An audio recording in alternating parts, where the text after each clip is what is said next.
All right, all right, all right. Well, welcome everyone. Welcome once again to another edition of Maryland's Cafe Society radio show right here on YouTube. How are you? How are you doing on this Saturday, the 4th day of August 2018? It's the 216th day of the year. Listen, we just have 49 days left of summer. Ah, and so far, it's going to go out with a bang. Of course, we are going to be near 100 degrees with the heat indices here in the Chicagoland area on today and tomorrow. And then I guess next week it's going to be more like, a normal summer for us in the mid to upper 80s like we've been experiencing. But, it's all good. No complaints whatsoever. Well, how was your week? Did you have a good one? I did. Busy as ever, as always. When you have 101 pots on the stove, all kinds of things you're trying to get done and accomplish. But again, it's all good. All right, so we do have a great show in store for you, a very serious and informative show. As a matter of fact, later on we'll be joined by a friend of the show, someone that you've heard from before, who's going to be sharing some important information along with an associate, and you don't want to miss it, so stay close to your radio, or I should say your YouTube, for that. Just in a matter of minutes, as a matter of fact. All right, so let's go ahead and take a look at on this day in history. Wow, back in 1830, the official plans for developing the city of Chicago were laid out. Isn't that something? And just 3 years later, the city was officially incorporated. Now, of course, called Chicago, and it comes from the name that the natives in the area had called it, which was Chicagua. Chicagua. Native Americans, as you guys know, lived in the Chicagoland area, and the French came in, and then of course others began to come into the area and took over the land, and of course changed the name to Chicago. And again, that all started to take place in 1830. All right, and then fast forwarding to the 1900s, in 1977, on this day in history, the United States Department of Energy was established by President Jimmy Carter. And in 1999, the Bank News Network reported that there had been a drop in ATM machine usage. Apparently, it was due to the increase in service fee charges. Folks were just not happy with the fact that the banks were starting to charge them or increase the fee for using the ATM. And simultaneously, there was an increase in the use of a debit card. And of course, that first debit card was issued here in the United States in 1978. And it took some 10 years for people to really start to bite into it. And actually, the debit card was, like so many other new innovative things, was just for the very wealthy, right? And over time, they began to allow other, other Americans, U.S. citizens, to enjoy the privilege of having one. And it was definitely a privilege back then. All right, and then having birthdays on this day in history, back in 1901, jazz music legend Louis Armstrong was born. And in 1961, the 44th president of the United States of America, Barack Obama, was born. Happy birthday, Barack Obama. All right, so there you have it on this day in history. Real quick, we're going to look at some business news. Not a whole lot of it because I did want to save some time for our guest. We just didn't want to leave any stone unturned and definitely didn't want it to be a rushed segment of the show. So, our business news is going to be brief, starting with China. Remember, we talked about the United States imposing additional tariffs on China. Well, China has solidified that threat to impose about $60 billion in United States imports if we continue with our threats on increasing their tariffs. So it's just a back and forth, eye to eye thing, it seems, with this, but we'll continue to watch it. And of course, in other business news, there is a report coming out of Washington, D.C., that the United States jobless rate is down to 3.9%. Very interesting, right? And I guess that is some good news, if you want to say. Okay, now let's go ahead and take a look at the stock market. Well, the Dow Jones looks pretty good. It's up 136.42. So is the S&P 500. It's up 13.13, as is the NASDAQ. It's up 9.33. All right, and then stocks on the move. Well, Take-Two Interactive Software is up to $10.17. So that's good news for that video game publisher. Also, Kraft Heinz Company is up $5.08, as is Post Holdings Incorporated. They're up $6.90. And GoPro Inc. is also up by $1.06. Now, things aren't looking too good for Symantec Corporation. They're down 1.63, and Groupon had a tough week. They're down just 12 cents. Not a big deal. And Noble Energy Incorporated is down by $2.83. So that's just a quick, brief business news report. I did want to mention this story because it is a feel-good story. And of course, just one of those random things that happen in life with such a happy ending. And we certainly hope that they do have a happy ending, because if you've watched some of the news programs about lottery winners and they visit them 5, 10 years down the road, things didn't turn out well for them. But so far, so good for these people. It was an office pool who never got together to play the lottery in an office pool. They just, because they'd heard about the large lottery jackpot of $543 million. One day they decided, let's just go ahead, put in $2 a piece and see what happens. First time ever doing this, guys, and they won. They won the jackpot, the Mega Millions jackpot. Again, $543 million. A group of 11 co-workers who work in the financial industry in San Francisco Bay Area struck it rich. And again, they reported that they never got together to do this before, but they did on that occasion and won. Again, one of the co-workers reported to the news agencies that it was just a spur of the moment thing, a last minute decision to put in their $2 and see what happens. Well, remarkably, they're reporting that none of them plan to quit their job. And by the way, these 11 co-workers range in age from 21 years old all the way up to 60 years old. They all work for the same company. They say they love their job. They love what they have built for their company. They all have a great time together at work, and they want to stay together at work. And so they're not going to be quitting their jobs. And I'm sure it sounds like they all may have some some vested interest, maybe financial vested interest in where they work. So I'm sure some of this money that they won will probably be put back into the company. But congratulations to them. Talk about good luck and a good feel story. All right. Okay. So again, we're going to keep the show light. I'm sorry. We're going to keep our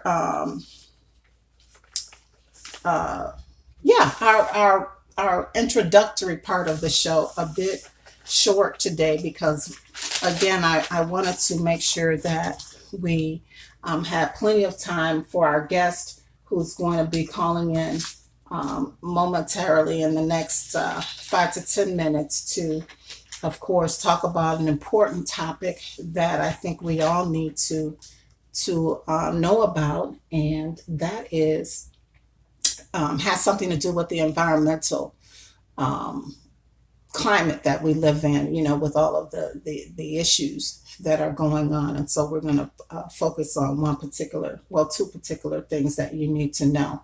But before we go there, I missed it, and I certainly want to hear from you if you attended Lollapalooza. Now, some folks may say, well, you're not in that age group that Lollapalooza targets. But listen, I heard that one of my favorite artists, I have a lot of them, but one in particular, one of my favorites, happened to be in Chicago on this past yesterday evening, actually at Lollapalooza performing, and that's none other than Bruno Mars. Did you go? Did you get a chance to check it out? I certainly hope you did because I did not. I missed it. And I actually had not been following, or I should say, not really paying a lot of attention to Lollapalooza and the lineup, although I did hear that I think the weekend is going to be there and some other big names. But somehow Bruno Mars, I just did not know it. And I'm sure that the show was great and the rain held off. At least I think it did. Sometimes I'm sort of south of Chicago, so sometimes the city may get rain and we don't, and vice versa. So because it did not rain here where I am, I'm assuming that the downtown Chicago area did not get any rain, although it had been forecast and that the show and the people had a great time yesterday with opening day of Lollapalooza. I believe they're going to be downtown through tomorrow with other headliners and the not so known bands and so forth. Remember, I think it was 06, 05, 2005 or 2006 when Lady Gaga made her appearance. Did her first performance in Chicago at Lollapalooza, and a lot of people were like, "Who's this Lady Gaga? Lady who?" And boy, just months later, she literally blew up. I think she had a lot of fame and was well known on the East Coast, but not necessarily in the Midwest or West Coast. And that appearance at Lollapalooza was a quiet appearance, I guess, so to speak, because again, many people here in the Midwest did not know who she was, but certainly found out some 6 months later, like I said, when she blew up as an artist and is now, as we all know, is a household name. It's considering everything. But yeah, so I'd like to hear from you, maybe later on after we do our important segment, if you want to call in to um, talk about the experience with Bruno Mars and all the other artists downtown Chicago last night. I'd love to hear from you. And I'm understanding that next Saturday is the Bud Billiken parade that happens in the Chicagoland area. So that's going to be happening. I believe things kick off at 10 a.m.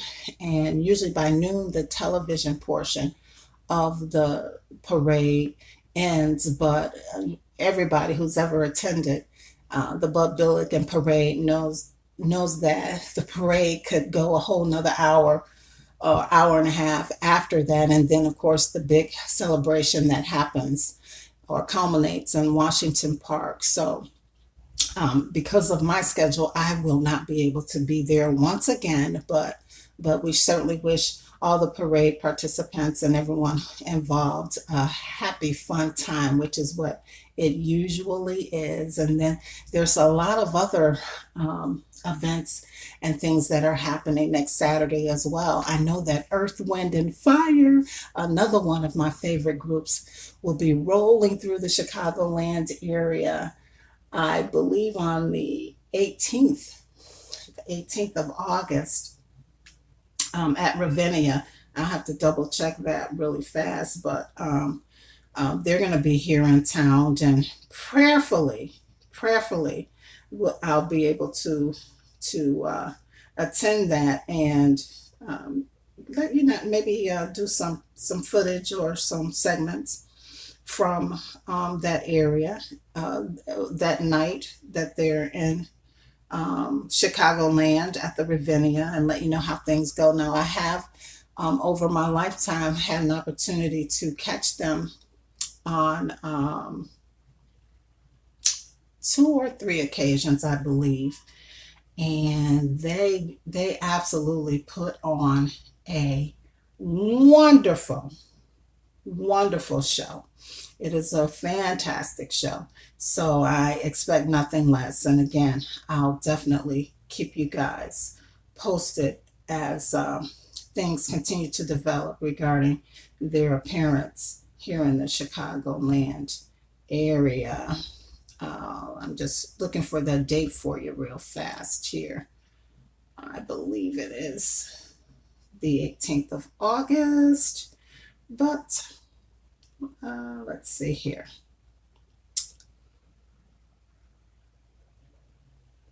It is Friday the 17th. Friday the 17th is when they will hit Ravinia.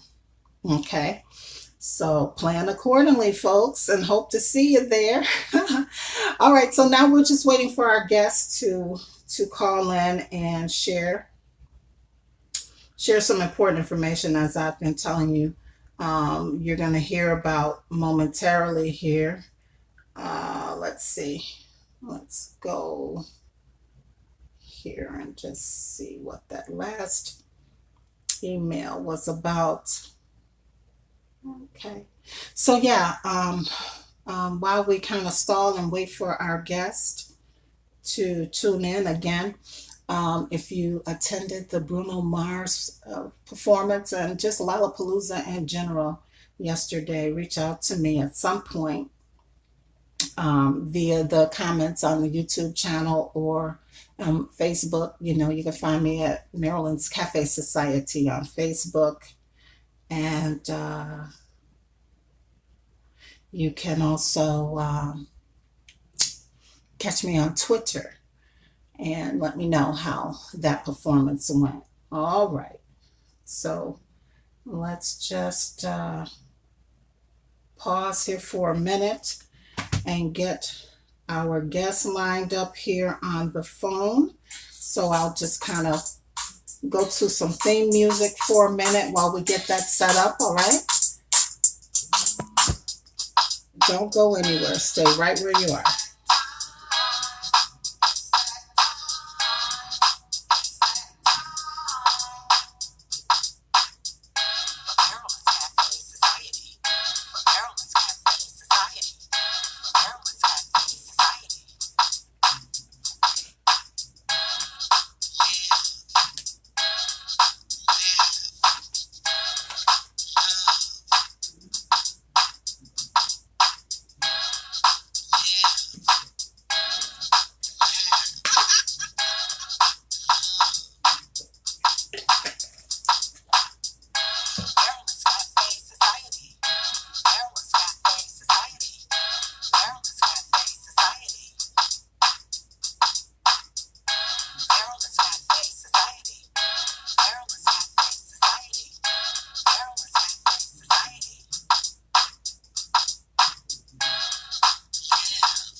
Hello. Hi, Marilyn. Victoria should be calling you right now, too. Okay. All right, everybody. So we have our first guest on, and we're just going to pause for a minute and wait for our second guest to call in so that we can go ahead and get the call on a conference call, and then we will start our important topic. Now, what I'll do is throw it out there as cafe talk, and just like our previous question, if you want to hit us up on Facebook just to chime in, you can do that. But our topic today, in general, is: Are you concerned about environmental problems? Are you concerned about Earth's environmental problems? All right. So you can chime in at Maryland's Cafe Society on Facebook. You can also go to Twitter, Maryland's Cafe Social, and text. As you always do, you can text us at 815-593-1695 if you want to respond to the Cafe Talk question, which is: Are you concerned about environmental issues? And while we wait for our second guest to call in, we'll introduce Tammy Thompson. Tammy, again, is a friend of Maryland's Cafe Society. She has been on the show a couple other times. It's been a few years since we talked to you, Tammy, but we do want to welcome you back. And of course, Tammy is one of those advocates for the environment and your health and safety. Tammy, here she is. Let me get her on. One second. Okay. Hi, this is Marilyn. Hi, Marilyn. This is Victoria Diorio calling from the Healthy Home Initiative. How are you? Good. Hey, hang on. I'm going to get merge you and Tammy on together. One second. Okay.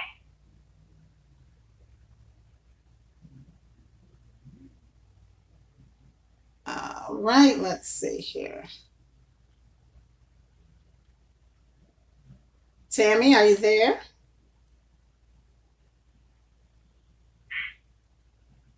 I don't hear Tammy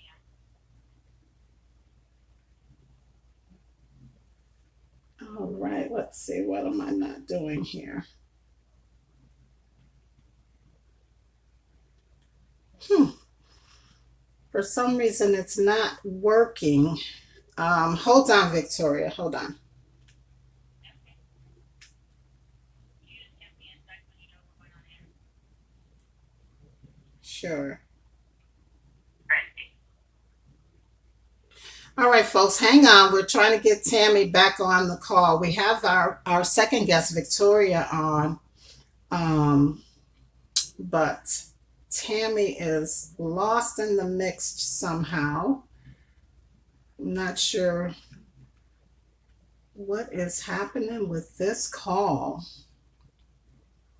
and why it's not doing what it normally does.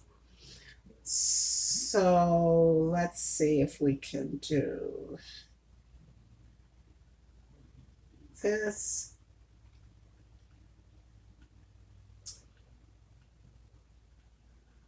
Tammy, are you there?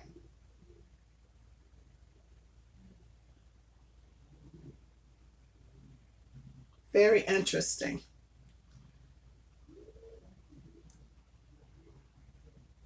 So, Victoria, I'm going to put you on hold and see if I can get Tammy back on the call. I show her on, but for some reason she's not responding to us. So, Okay, no worries. hold on. Well, let me ask you this. And we are live, by the way, folks. Folks, Wonderful. another big blooper on the Cafe Society. Victoria, let me ask let me ask you, do you have the click over where you can click over and call Tammy and patch her through your phone? I could get on a cell phone and do that. Because it's not, my phone has locked up for some reason. It's not even letting me put you on hold now so that I could get back to Tammy, which is really weird. I don't know what is going on. Um, Okay, why don't I disconnect and let's see if I can do that a or different way. Or if you disconnect, I'll get back to Tammy and see if she can call you. Or Whichever I'll you're preference. or I'll try to call you. We'll work it out somehow. Okay, so you want to try to get her on and then call me back? Yes, ma'am. Okay, can I give you the phone number? Is it the one that's popping up? 1500 is the last four digits. Yes, it Okay. is. All right. I'll call you That's back. great. Mm-hmm. Okay, thank you. Mm-hmm. Bye. Tammy.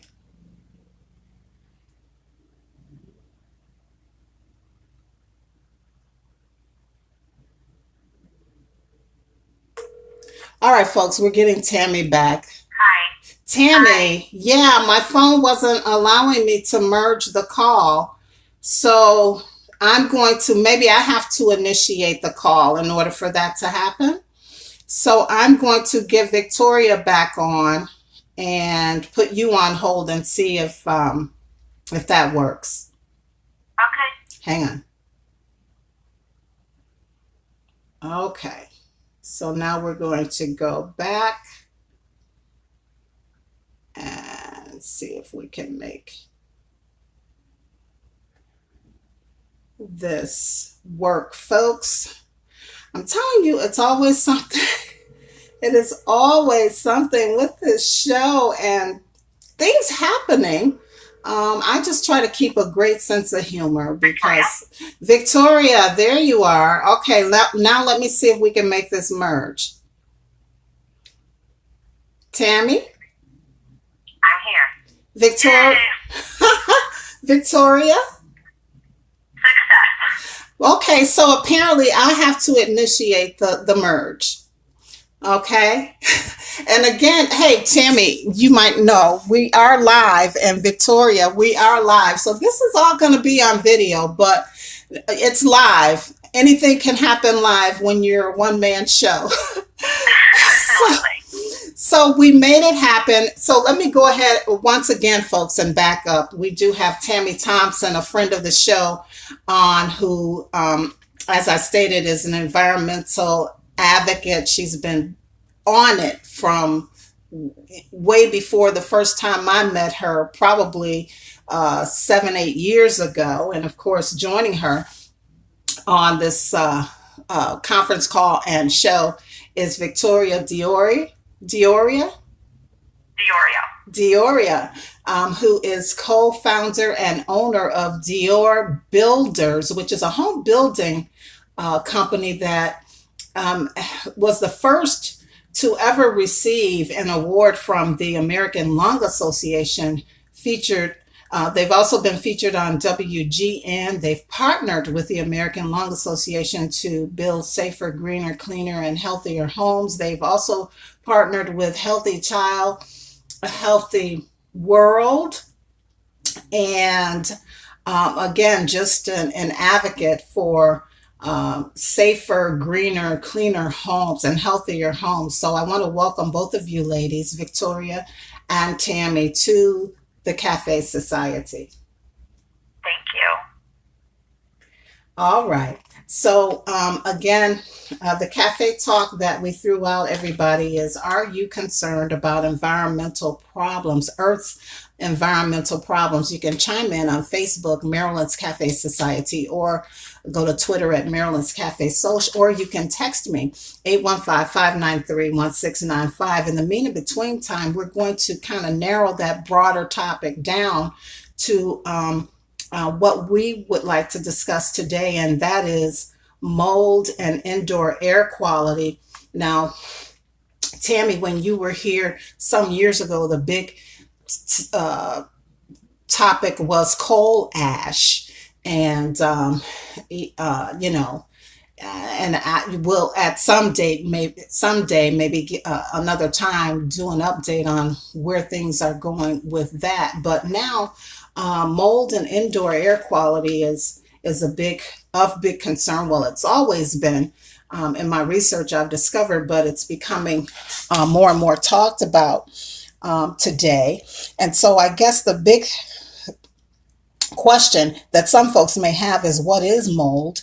And we've discovered that it's a form of fungus and that there are many different forms of it, and that it can take on variety of forms and textures. It can look white, black, yellow, blue, or green, or it could just be some type of discoloration, or even look like a stain. In terms of the textures, it can appear fuzzy or rough or velvety, and can kind of land anywhere. In terms of where it will grow, it can grow on wood, on paper, clothing, toys, on the walls, the floors, uh, Right. food. It's a very sneaky culprit in our indoor air quality issues. Yeah, yeah, Mold yeah. is something that can happen very easily inside our homes, unfortunately.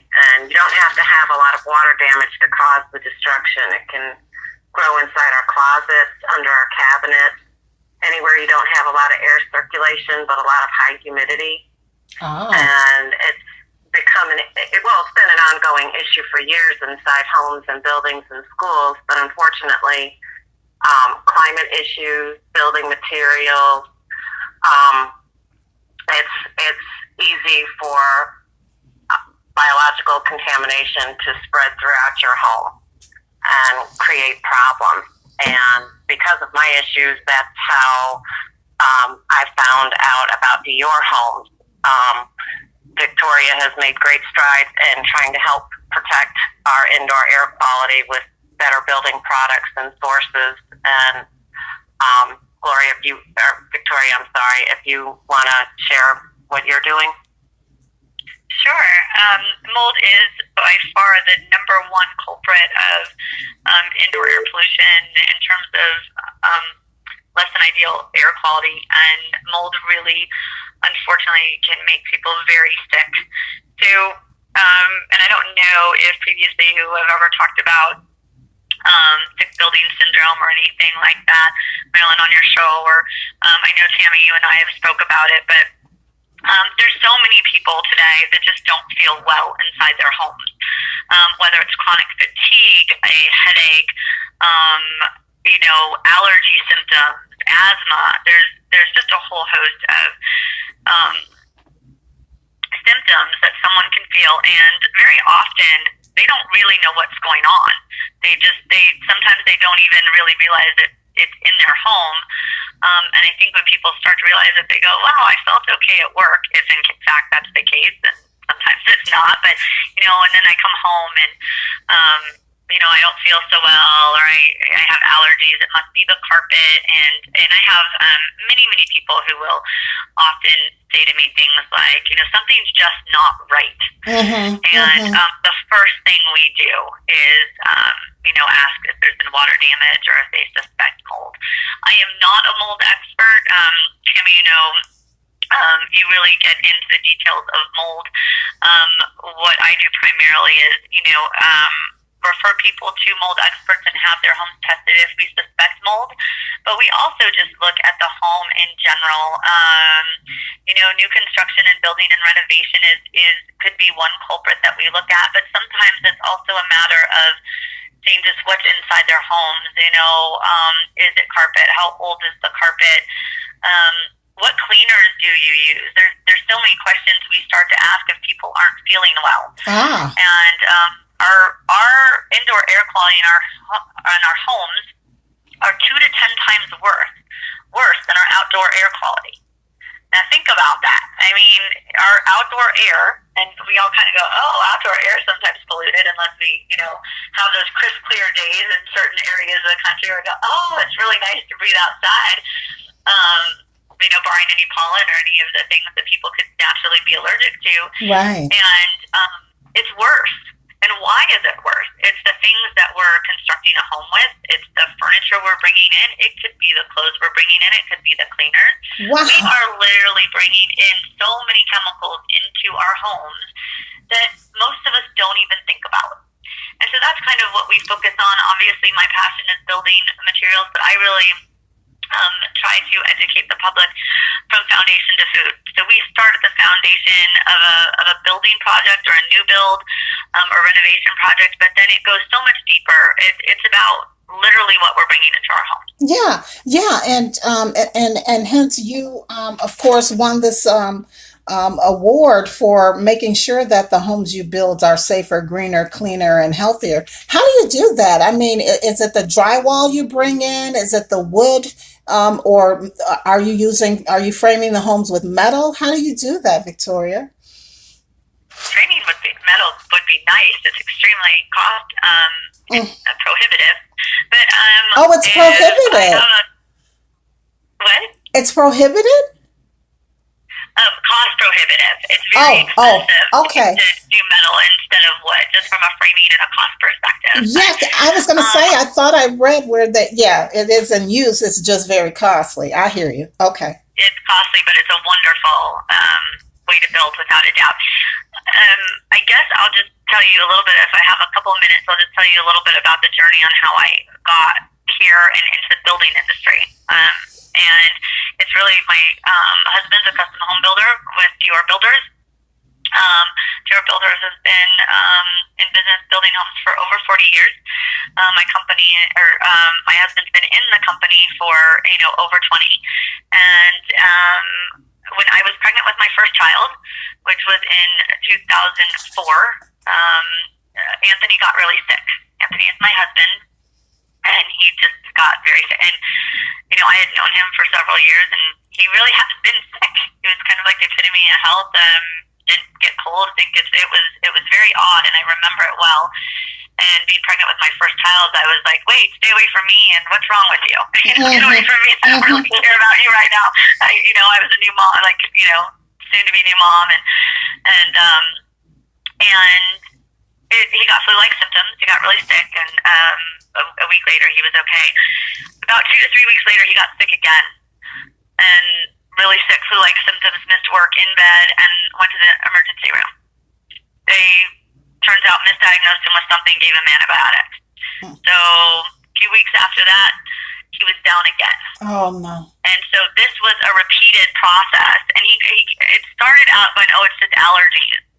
Well, this is not allergies, and you end up like the flu. And I know some allergies do that to people, but I just knew something wasn't right. Right. But I also was very self-absorbed with being pregnant. So it was in the back of my head, but I was really honestly just like, in case you're contagious, stay away from me, and kind of just getting on with my daily life. And then it was it was around August, a couple months before my Marilyn was born.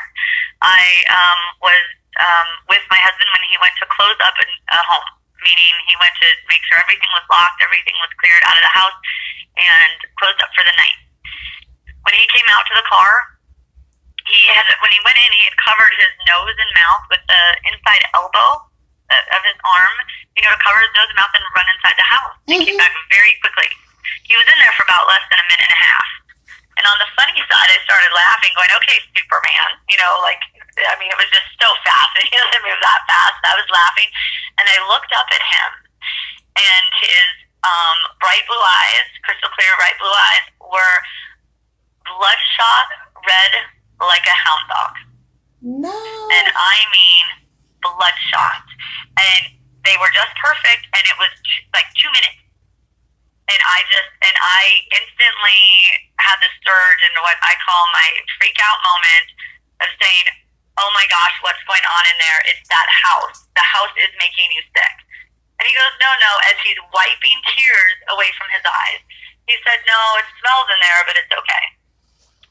And I freaked out. I said, are the workers wearing masks? What's going on in there? When are the people moving in? Do the people have children? And I just kind of spun out of, wait a minute, something's very wrong. Yes. And lo and behold, they were in the process of doing stains, really high VOC, which are volatile organic compounds, the really, really bad smelly stuff, in lacquer-based stains and finishes. And I looked at him. I said, "You're gonna go down. You're gonna be sick in a couple of 48 hours." And sure enough, in less than 48 hours, same symptoms, and he was back completely laid up again. Oh, so, goodness. That's how it all started. Yeah. He was having an allergic reaction to exposure to some chemical.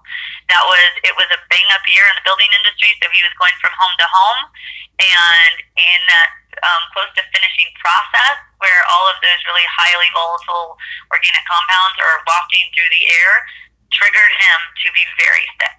Oh, gee. And that's how it started. And what we did is I went through and researched for a year and a half of all things green building, healthy building, and the very big gap between green building and healthy building. Okay. Green, anything, okay? If we talk sustainability and we say, okay, that's green, well, what does that mean? And I want to tell you one thing, and all the listeners out there, somebody's saying it's sustainable or green, that does not mean it's healthy, and it does not mean that it's good. Now, on the healthy side, I haven't found a healthy product yet that I could not also say is green and sustainable. Wow. No. Wow. Yeah, it's a real conundrum as far as what we're putting into our houses and what is deemed safe for your air quality inside your home. Exactly. Oh, you got and to it's be really, kidding me. it goes so deep besides air quality. I mean, we talk about mold and air quality issues. That's the air we breathe. I mean, we are absorbing air quality. It is the number one factor that any builder, I believe manufacturer, and I think Tammy would agree that any person doing a renovation or doing really building a home or renovating a home factor into what they're bringing in terms of how it will impact the air they breathe. And it's something we don't think about very often. Exactly. No, and people in the construction industry are really impacted by working in these conditions too. Right. I mean, we just take for granted that, everything is safe. We assume that the products, the materials have passed some kind of inspection and is safe for our homes. Although we do, I noticed years ago that a lot of the carpenters, construction people, when they're building homes or buildings or whatever, they do wear the mask.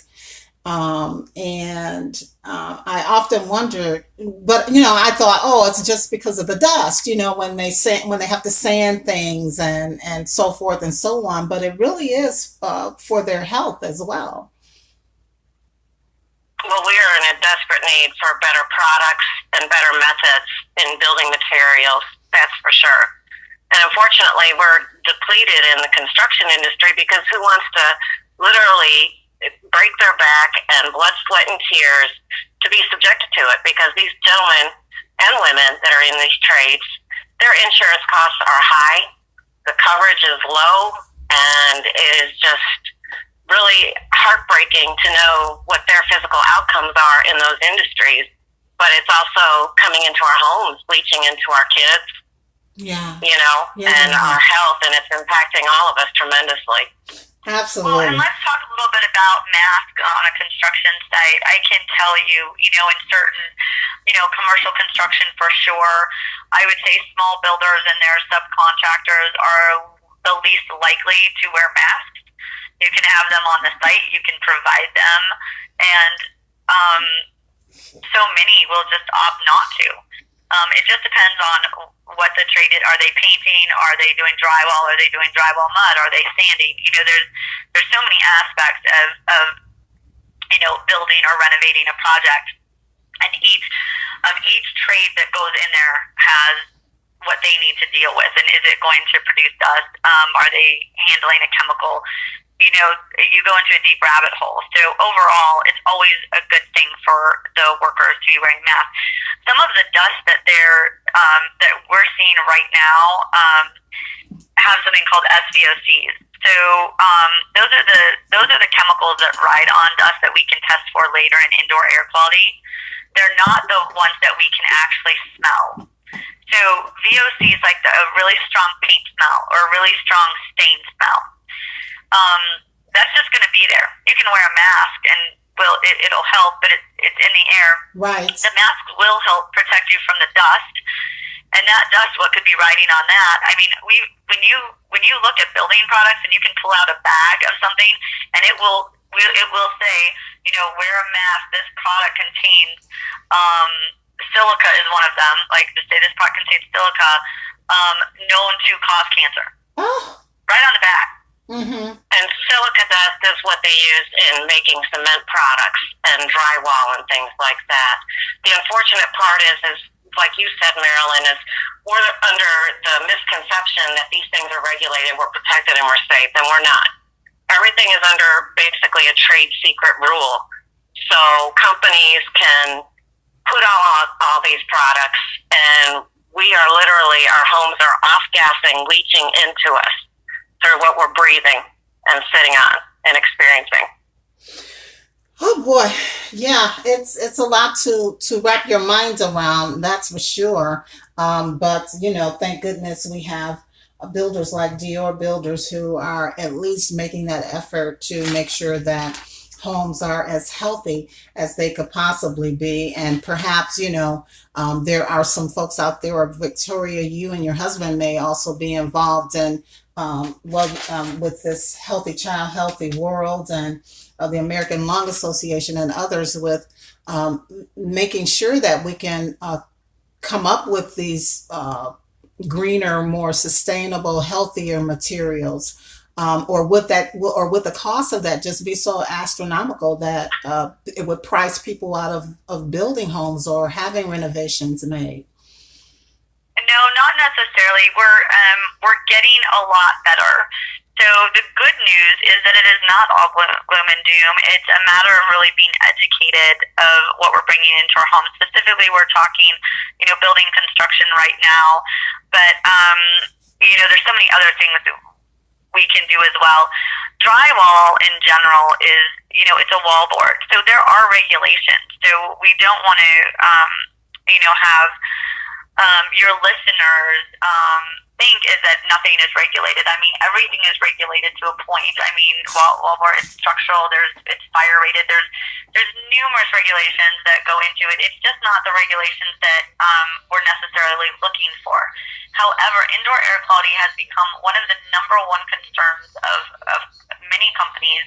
One of the ways that companies have chose to market themselves, and there is third-party testing. One of the things that's a good takeaway from kind of all the scary information is to look for for products that are third party certified for indoor air quality.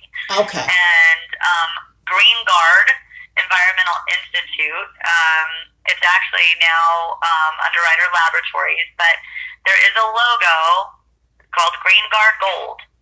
And Green Guard Gold is a label that you could find on paint going into potentially like a Home Depot or a Lowe's or an Ace Hardware, as well as, some of the bigger brands, your Benjamin Moores or Sherwin-Williams. Some of them will have their own, their own testing and label. I try to tell people not to trust the brand that makes it. Right. I know it sounds terrible. Unless you can look back and know that their tests that they've got them in writing and are valid and meet the same regulations as Green Guard Gold. Okay. Because Green Guard Gold is a very, very good start. Customers can feel better about a product if that label is there. It's been tested for indoor air quality. And it knows that you're not going to be, necessarily breathing in anything unsafe. Okay. Now, there are products that we use on a regular basis that are not Green Guard Gold. But when we talk about the Healthy Home Initiative, and specifically when you're referring to kind of an award, it was specifically on one of the projects that we did. And currently what we've got up and for show is really a non-toxic house. And so there are smaller companies that are doing the right thing, but they cannot afford the third-party testing because it's so expensive. But someone who understands what it would take for the product to qualify under those same standards can look at the third-party test results from somewhere else without certification and deem that, that it's good. And there's experts all over the United States that really dive into product information for those that are chemically sensitive, for those who are suffering from ailments related to chemical sensitivity or building products or sick building syndrome. And there are, what we're trying to do in general when we talk about the Healthy Home Initiative is to gather those resources so that people can go to a website or to a point where they see that these products are safer and healthier for you. And it spans beyond building products. It's really like looking at cleaning products and, water quality issues and everything that you would encounter in your home. Exactly. What some of the best choices are that we can make when we go to the grocery store. Not just when we go and paint. What about the things that we do every day? Once a week or twice a week? Got it. Well, I tell you, you ladies are really throwing out a lot of information, and hopefully folks are really listening and paying attention. But I did just shifting gears a bit, not too much, but I did visit the Environmental Protection Agency's website, and they listed some things that you should know about mold and indoor air quality. And I just want to, and some of this you've already said, Tammy and Victoria, but I just want to put this out there for people to know that mold, which can affect the indoor air quality, can cause allergic reactions, asthma, other respiratory problems, what Victoria referred to as a sick building syndrome, and even some neurological issues. So just make sure, especially if you're dealing with a child or even yourself who has, some problems that maybe you didn't have before and you're just not understanding what's going on, consider that it could be the indoor air quality and the new place that you're living, or did you bring something new into the home that could be affecting or causing these kind of things to happen to you. What I've discovered is that mold, for the most part, cannot be eliminated, but you can control it or reduce moisture in the house, like making sure that any leaks, water leaks that you have in the house are repaired immediately to prevent additional mold growth. Also, you want to make sure your bathrooms are ventilated, your dryers are ventilated. Use dehumidifiers, especially in your basements, and make sure you have an exhaust fan when you're cooking and or cleaning, as Victoria shared about the chemicals that our cleaning products may release into the air. Also, insulation.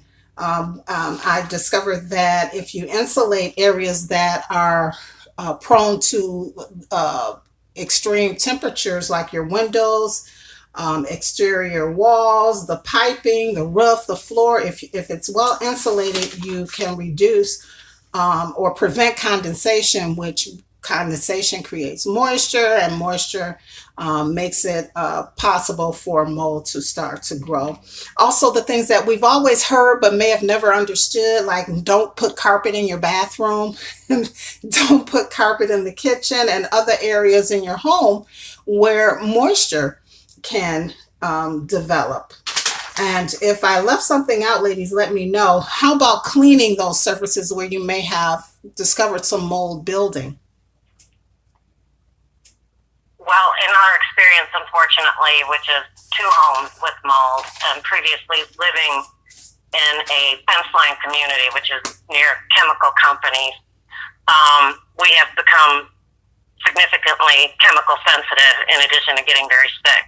At one point in time, they thought my daughter had leukemia, cystic fibrosis.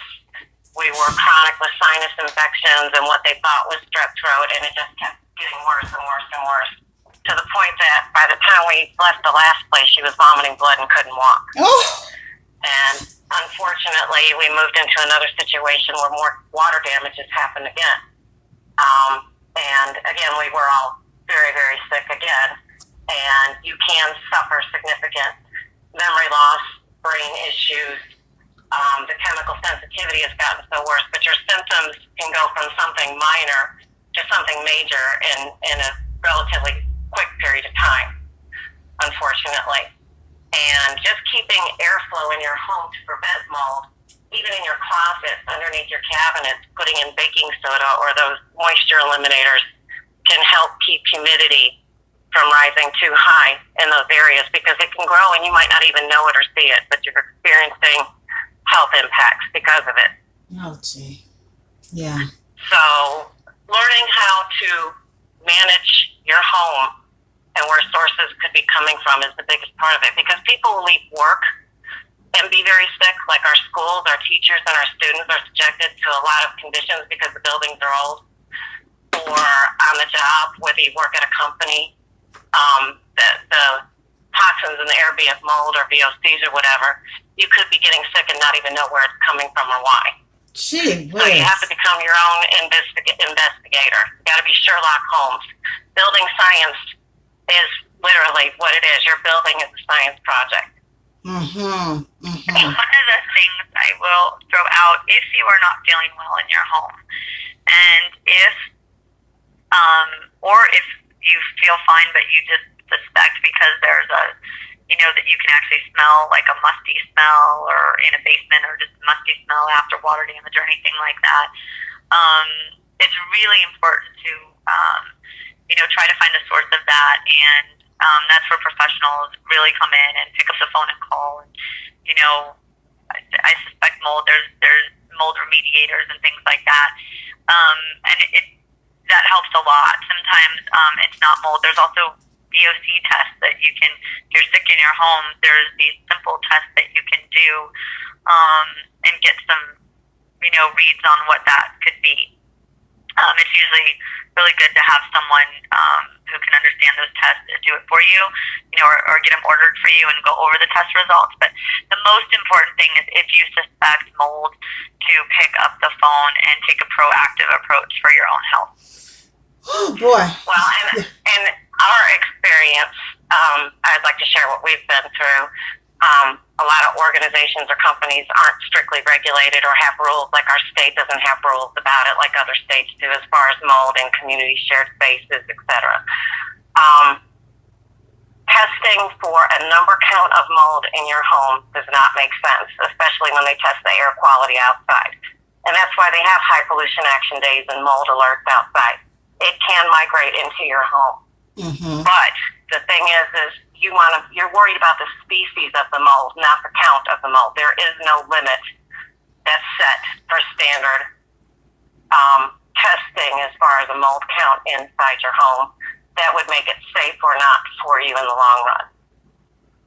So gotcha. I'm learning that people in the trades are starting to change their theories about that, especially when you live in high humidity areas like Florida and Louisiana and places that are getting hit a lot with high humidity and temperatures and floods. A mold count inside and outside is not going to give you an accurate reading of what you're experiencing in your home. But you know, my test kits.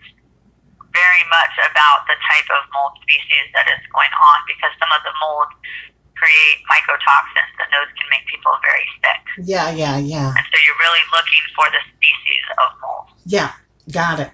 All right. So speaking of Florida, Tammy, I also discovered that there are some, for folks who may be dealing with this, and you just want to get away and maybe pick up and move somewhere. There are some states that are least likely to have mold problems. Now, I don't know how accurate this information is, especially based on learning that, a lot of the building materials could be the culprit, but states least likely to have mold problems include Wisconsin, West Virginia, Iowa, Alabama, Massachusetts, Colorado, Indiana, Minnesota, Maryland, and Tammy, listen to this, Illinois.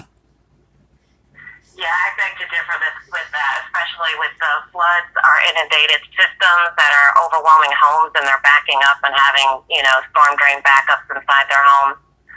I don't think that those numbers are accurate, or those facts are accurate, because mold can grow anywhere. It can grow in the desert, in Mexico, in homes it happens, in Arizona it happens. It has the right conditions.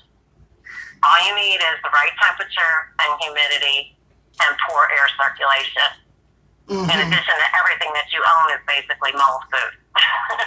Yeah, yeah, yeah, yeah. So, And then the states that are most likely to have those problems with mold, you just named it, Arizona, Nevada, California, which we know are deserts. So how in the world could that be happening? You just explained it, Tammy. Texas, Florida, Oklahoma, South Carolina, South Dakota, Tennessee, and Kansas are most likely, according to this site, to have mold problems. So, no, unfortunately, all those places are having flooding and issues like that too. The climate of yeah. our climate is changing and adding to it, but people are also under the misconception like if it's cold outside, mold won't grow. Well, guess what? If you have your heat on and the cold is outside, in between your walls in certain areas of your home, depending on where the airflow is, you can actually grow mold. Hidden mold is very sneaky. It does hide behind walls. It does love paper on drywall and things and surfaces like that. So Jeez. we learned easier ways to adapt to it after mitigating the mold. We paid 4 companies thousands of dollars each, and they all still walked out of here leaving visible mold behind. I mean, carpets of it, but it was behind the walls. I would come in here and get so violently sick. I just started ripping down ceilings and walls myself because I knew from my experience there was still mold here, but in other areas we could still see the mold too. Got And it. there's no laws protecting people or anybody that you can call to complain about it. You just have to be diligent, and when you're experiencing medical conditions such as we are, now we know where mold is wherever we go, so it makes it very trying to go Mm-hmm. to places because it is everywhere, but you just have to learn the management. So we paid a lot of money for expensive equipment and found cheaper ways to help purify your air. Buy the more expensive filters for your air conditioning units and change them out more frequently, especially when you start experiencing symptoms. Got it. Or we had to throw out all of our equipment because it was repeatedly contaminated. And air filters don't necessarily take out mold spores. And dead mold spores doesn't mean that that's not a hazard to your health. So Okay. we bought box fans and applied filters to them for $20 rather than buying the expensive machines and the expensive filters. Okay. Okay. Humidity indexes, where it's got the temperature and it tells you the RH factor on how high the humidity is. Mm-hmm. Buy several of them. They're not that expensive. You can place them around your home and see where the temperatures are. And if you are getting sick and you don't smell mold or mildew in your house, it could very well be your bed or your pillows. They also grow mold very easily too. Gee. Yeah. Yeah. Yeah. All right. Boy, I tell you, this leaves a lot on my mind for sure, and I certainly hope that folks who are viewing are taking notes and paying attention, and those who come on later to check it out, that you find this useful. But yeah, some factors that we have learned that play a key role in this mold and how it affects your air quality are in fact building materials and the practices used when installing. Ladies, did you want to just have some closing remarks to wrap up? From me, do your homework. And there are sites out there that are very helpful and give you good direction, like Inspectopedia.com. It can list all kinds of different issues that you have with your home, whether it be water damage issues, pipe issues, HVAC issues, because again, HVAC is very imperative to good air quality and preventing Legionnaire's disease. Just do your homework. Don't take anybody else's word for it, especially if you're writing them a check. Their only benefit is to find problems and make money. Yours is to protect your family and your property. Got it. Victoria? Yeah. I think one of the things that just grabbed me is something Tammy just said regarding pillows can grow mold. So one just quick takeaway that's super easy. Pillows, we all think they need to be washed a lot depending on what material you use. Look at just really natural fabrics, and you can just pop them in the dryer once a week and refresh them and avoid any kind of nasties, because it also helps. Everybody talks about dust mites too. So just one of those things to talk about, because we talk mold and then throw pillows into the mix. I want to make sure excellent. That's an excellent. Yeah, that's an excellent point. The dryer once a week on high for like 10 minutes, and you're good to go. Okay. So I think that's really important.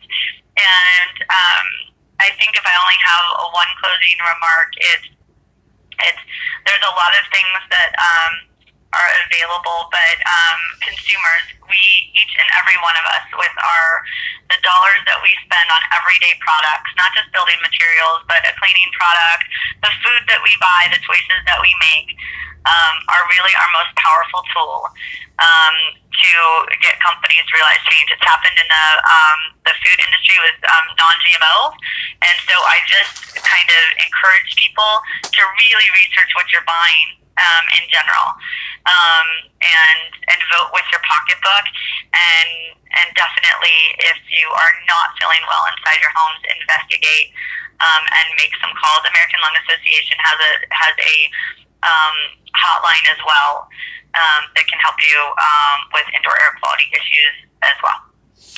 Fantastic, ladies. Listen, I know that we have probably overwhelmed our viewers with this information, but it's on a need-to-know basis. You need to know this, even if you aren't having health problems or symptoms now, you can do things to keep it that way, or at least down the road, if it starts happening with you, you can of course, reference this show, this segment, and a lot of this important information that Victoria and Tammy has just shared with us. And aside from Instapedia.com and the American Lung Association websites, you can also go to the Environmental Protection Agency.gov, the EPA.gov, as well as the CDC.gov to keep up with what's going on with our environment and food and everything, because we need to know everything. The news, the 24-hour news cycle doesn't catch everything. So you need to get out there and do some research on your own for your own health and safety for your family. So I want to thank Tammy Thompson. Thank you, a friend to the show and a friend to me. Thank you, Tammy, once again for all that you do and for staying on this, and not only on behalf of yourself and your family and you all's health, but you're sharing what you learn with everyone else in the world so that they won't have to go through what you and your family has experienced, or if they go through it, to know that they're not alone. So I thank you, and I love you so much. Thank you, Marilyn. We love you too. And Victoria, Dioria, thank you so much for what you and your husband are doing with Dior Builders and trying your best to build healthier homes. And of course, people can go to diorbuilders.com to learn more about you and your company and what you all do. Thank you guys for stopping by the show. Thank you so much for having us. All right. And you guys continue to have a great evening, day on this hot humidity day. Thank you. All right. Take care. All right. Peace. We'll talk again soon. Bye-bye. Okay. Bye-bye. Whew. All right, folks. Well, there you have it. Again, I told you it was going to be good and serious.